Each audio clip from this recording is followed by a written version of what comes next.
Hello guys, welcome back to my YouTube channel. In this video, I am going to show you how to fix unstable network in Capcut Template. So guys, you can easily fix this problem. So let's start without wasting any time. You need to open your mobile phone setting and tap on mobile apps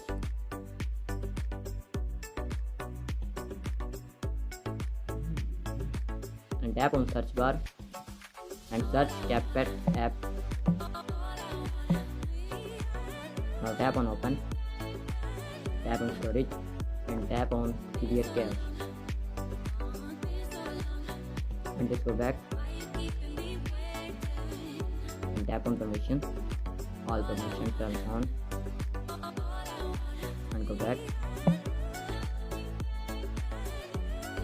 And after doing, you need to open Play Store in mobile phone and tap on search bar, search your Capcut app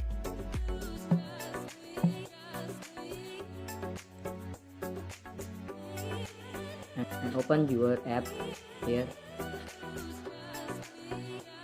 And after this, check that your app is updated or not updated.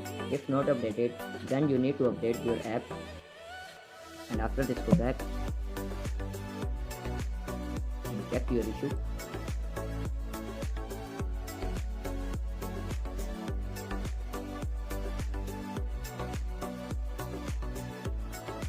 After doing all steps, your problem will be fixed. Hope you like this video. If you like this video, please do subscribe, comment and share. Thank you.